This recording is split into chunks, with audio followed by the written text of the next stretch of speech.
برزخ کا مفہوم: سجین سے لے کر علیین تک مکان اور موت سے لے کر حشر تک زمان کے مجموعہ کو برزخ کہتے ہیں۔ سجین 7 زمینوں سے نیچے جگہ کا نام ہے۔ علیین 7 آسمانوں سے اوپر جگہ کا نام ہے۔ تو 7 زمینوں سے نیچے سجین، 7 آسمانوں سے اوپر علیین، یہ درمیان کی ساری جگہ مکان۔ موت کے بعد سے لے کر حشر تک کا جو وقت ہے یہ زمان۔ جب یہ دو چیزیں جمع ہوتی ہیں اسے کہتے ہیں برزخ۔ سجین سے علیین تک کا مکان اور موت سے لے کے حشر تک کا زمان، جب دو چیزیں ملتی ہیں تو پھر اس کو برزخ کہتے ہیں۔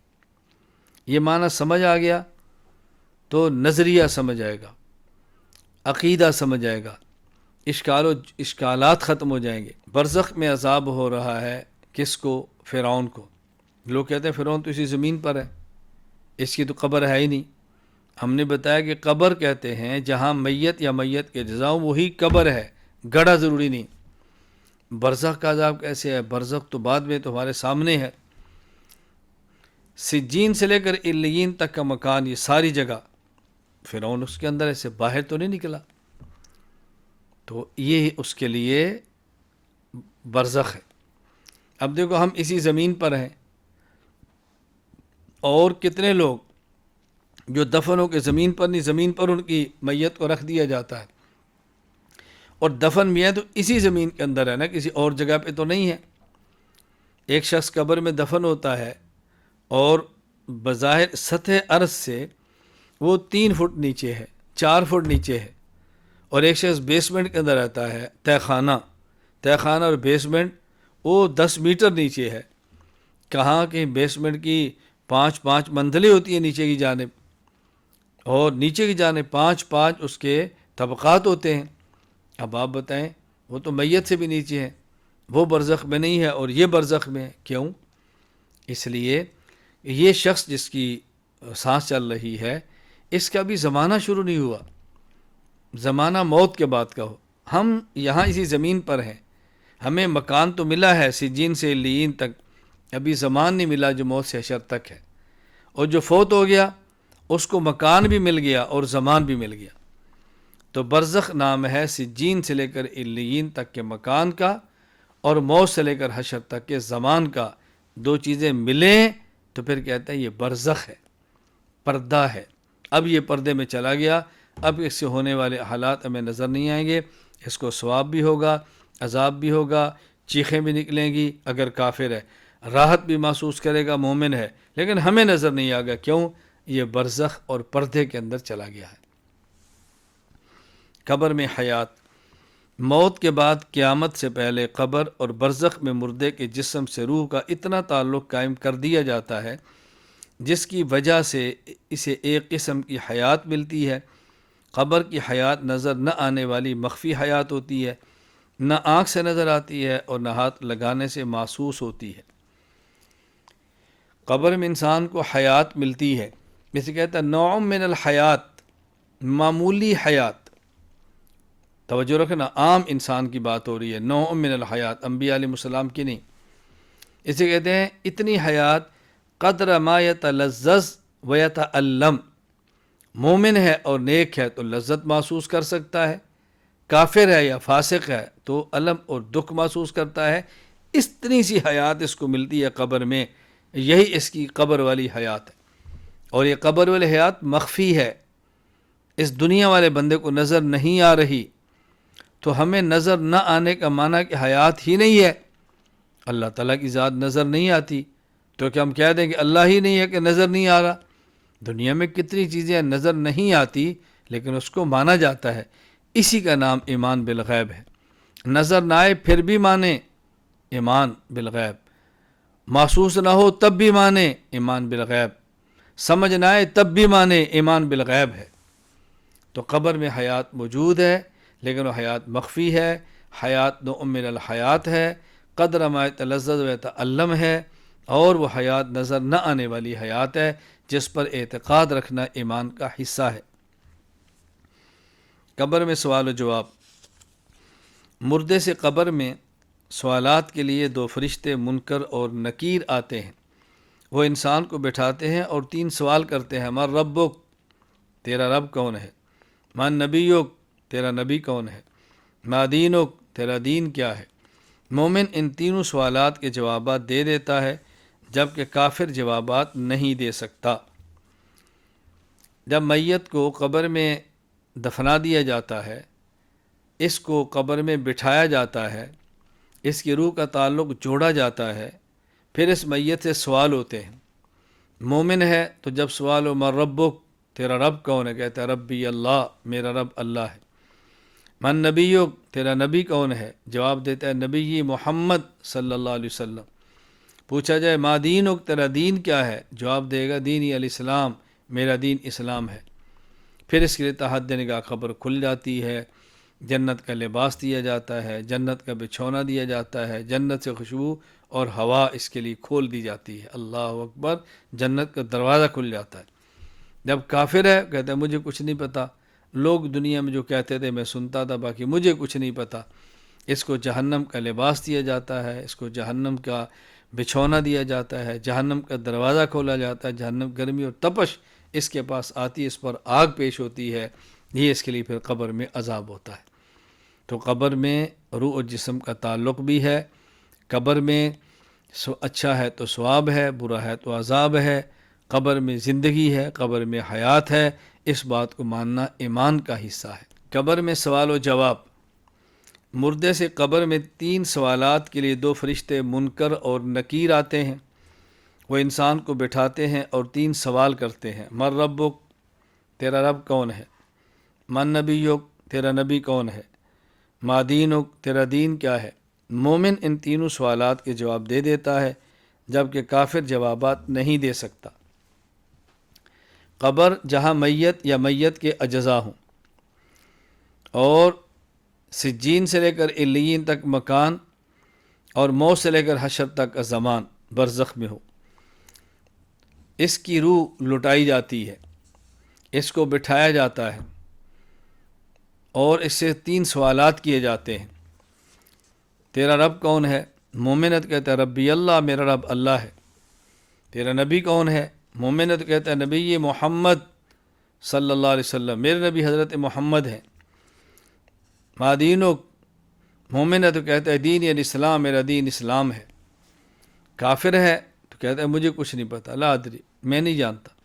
اقول کما یقول الناس، بس لوگ دنیا میں کہتے تھے میں بھی سنتا تھا، باقی مجھے نہیں پتہ اللہ کون ہے، مجھے نہیں پتہ میرا نبی کون ہے، مجھے نہیں پتہ میرا دین کیا ہے۔ یہ کافر کہتا ہے۔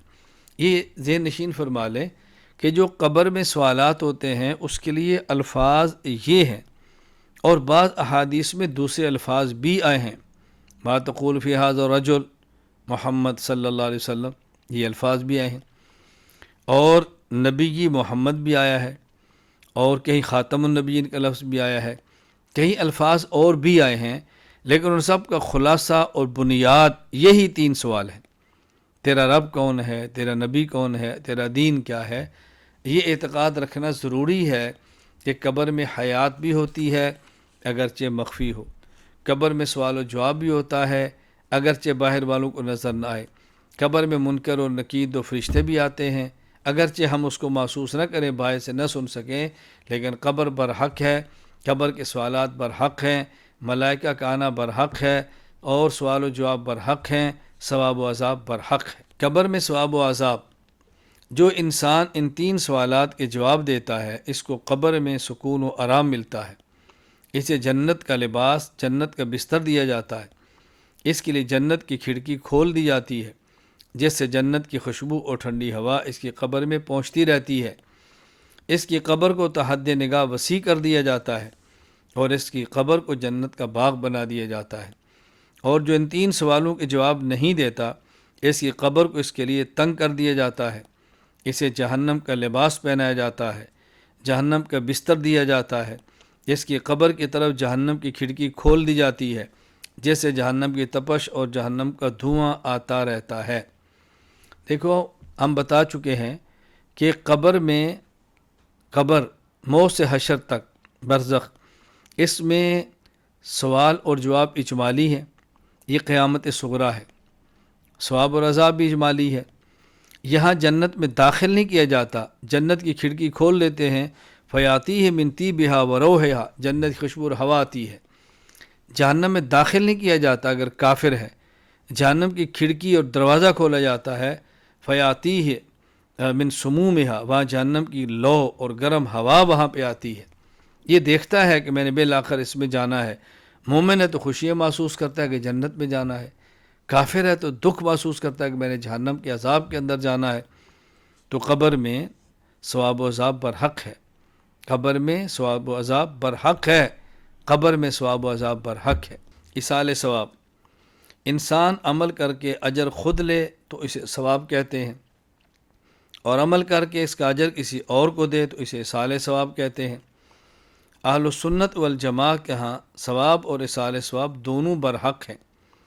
اگر کوئی زندہ مسلمان صحیح العقیدہ شریعت کے مطابق اخلاص کے ساتھ کسی زندہ یا مردہ شخص کے لیے جو مسلمان صحیح العقیدہ ہو دعا کرے، بدنی یا مالی نفلی عبادت کر کے اجر و ثواب میت کو دینا چاہے تو اللہ پاک اس کا ثواب میت کو عطا فرما دیتے ہیں۔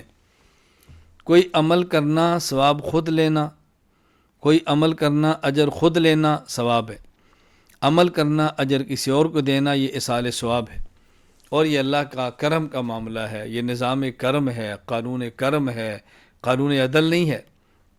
دیکھیں، اگر کوئی شخص گناہ کرے اور کہ میرے اس گناہ کا عذاب فلاں کو دے، اللہ نہیں دیتے۔ کوئی نیک عمل کرے اور نفلی عبادت کرے، یا اللہ اس کا اجر فلاں کو دے، اللہ دے دیتے ہیں۔ یہ اللہ کا قانون کرم ہے کہ اللہ تعالیٰ انسان کو موت کے بعد پیچھے سے آنے والے ایصال ثواب کو عطا فرماتے ہیں۔ تو ایصال ثواب کا عقیدہ برحق ہے۔ قرآن کریم کی تلاوت کریں، درود پاک پڑھیں، یا کوئی اور ذکر اذکار کریں، نفل پڑھیں، صدقہ خیرات دیں، مسجد بنوا دیں، کوئی بھی ایسا نیک عمل کریں اور اس کا اجر کسی کو دینا چاہیں تو اللہ اس کا اجر عطا فرما دیتے ہیں، خواہ زندہ کو دیں، خواہ فوت ہو چکا اس کو دیں، حیٌ یا میت، اللہ ہر کسی کو اس کا اجر اپنے کرم سے پہنچا دیتے ہیں۔ یہ ایصال ثواب ہے۔ قیامت کبریٰ، اللہ تعالیٰ جب اس عالم کو فنا کرنا چاہیں گے تو جناب حضرت اسرافیل علیہ السلام کو حکم ہوگا، وہ سور پھونکیں گے، جس کی آواز شروع میں نہایت دھیمی اور سریلی ہوگی، جو آہستہ آہستہ بڑھتی چلی جائے گی، جیسے انسان، جنات، چرند پرند سب حیرت کے عالم میں بھاگنے لگیں گے۔ جب آواز کی شدت اور بڑھے گی تو سب کے جگر ٹکڑے ٹکڑے ہو جائیں گے، پہاڑ ریزہ ریزہ ہو کر روئی کی طرح اڑنے لگیں گے، آسمان پھٹ جائے گا، ستارے جھٹ جائیں گے، سارا عالم فنا ہو جائے گا۔ پھر اللہ تعالیٰ کے حکم سے حضرت اسرافیل علیہ السلام پر بھی موت آ جائے گی، اللہ تعالیٰ کی ذات کے علاوہ کوئی چیز باقی نہیں رہے گی۔ کچھ عرصہ بعد اللہ تعالیٰ اسرافیل کو زندہ کر کے دوبارہ سور پھونکنے کا حکم دیں گے، جس سے پورا عالم ایک بار پھر وجود میں آ جائے گا اور مردے قبروں سے اٹھیں گے۔ یہی قیامت کا دن ہوگا۔ ہر بندے کو بارگاہ الہی میں پیش ہونا ہوگا، رب کے سامنے آ کر ہم کلام ہونا پڑے گا، درمیان میں کوئی ترجمان نہیں ہوگا۔ دنیا میں کیے ہوئے سب اعمال سامنے ہوں گے، ان کے بارے میں جواب دہی ہوگی۔ انسان کا ہر عمل اللہ تعالیٰ کے علم، لوح محفوظ اور کرام کاتبین کے دفتر میں محفوظ ہوگا۔ زمین انسان کے ہر قول و فعل کو ریکارڈ کر رہی ہے، زمین انسان کے ہر قول و فعل کو محفوظ کر رہی ہے۔ قیامت کے دن وہ سب کچھ اگل دے گی اور گواہی دے گی کہ اس انسان نے فلاں وقت اور فلاں جگہ یہ کام اچھا یا برا کیا تھا۔ انسانی اعضاء جوارے کو بھی اس دن زبان مل جائے گی جو انسان کے حق میں یا اس کے خلاف بولے گی۔ اس دن نبی اکرم صلی اللہ علیہ وسلم شفاعت فرمائیں گے، آپ صلی اللہ علیہ وسلم کے پیروکاروں کو یہ سعادت نصیب ہوگی، گمراہ اس سے محروم رہیں گے۔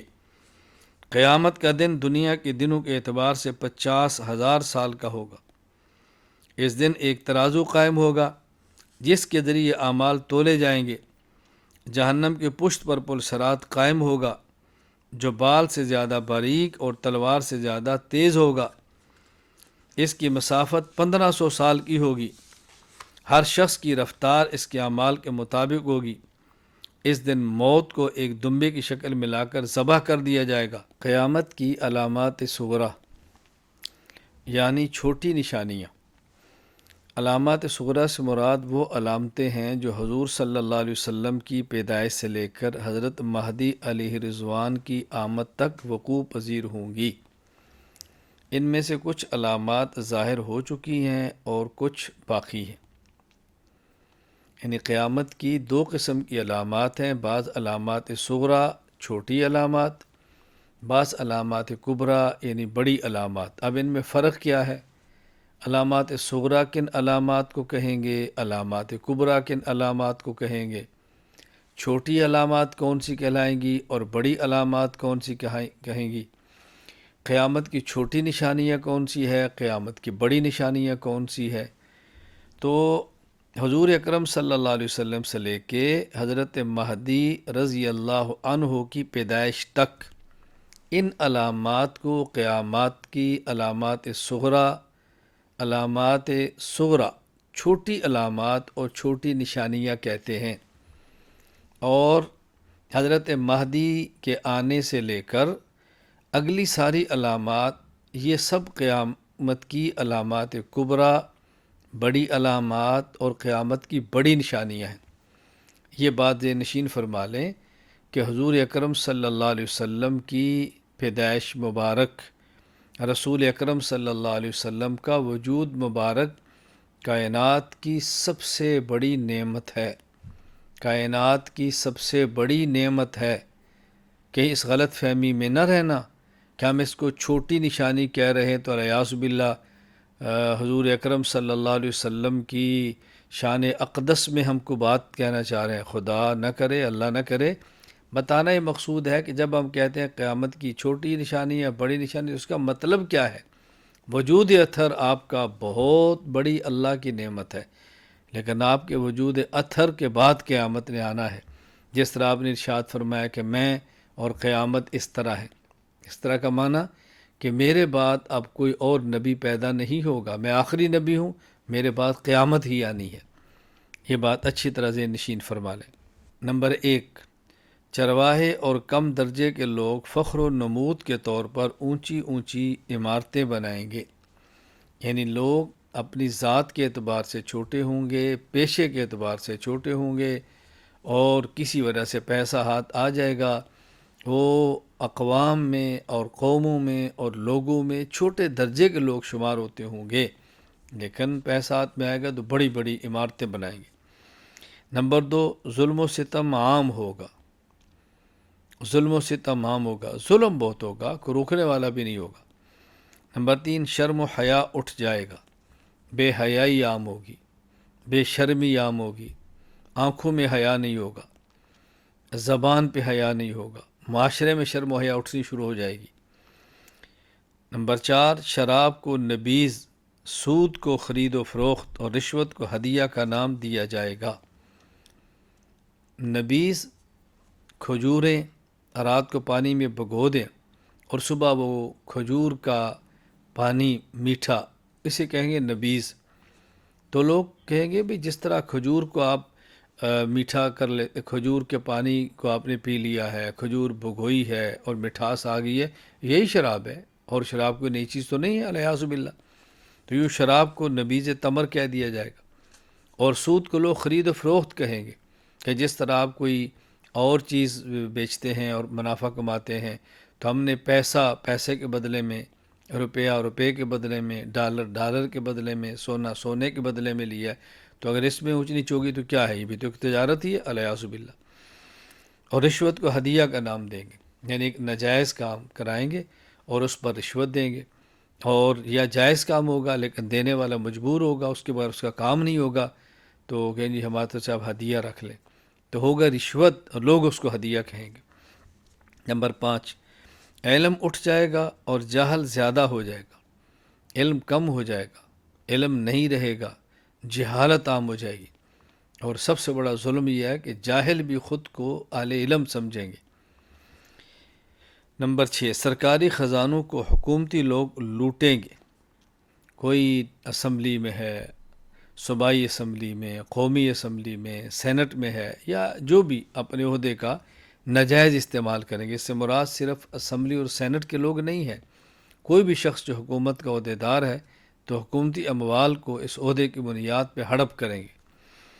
نمبر 7، زکوٰۃ کو ٹیکس سمجھا جائے گا، یعنی جس طرح کوئی انسان ٹیکس دے تو خود کے اوپر بوجھ محسوس کرتا ہے، اسی طرح لوگ اللہ کے نام پر زکوٰۃ دینے کو بھی بوجھ محسوس کریں گے۔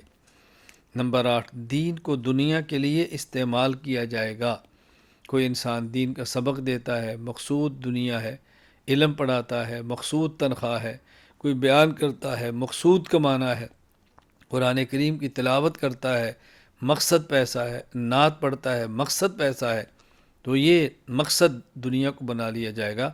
ہاں، اگر کوئی شخص سبق پڑھاتا ہے اور اس کا کوئی ذریعہ معاش نہیں ہے اور وہ اس لیے پیسے لیتا ہے، اگر میں معاش کے لیے تنخواہ نہیں لوں گا تو مجھے دین کا کام چھوڑ کر دنیا کے کام میں لگنا پڑے گا، میری مجبوری ہے، تو یہ بات بالکل الگ ہے۔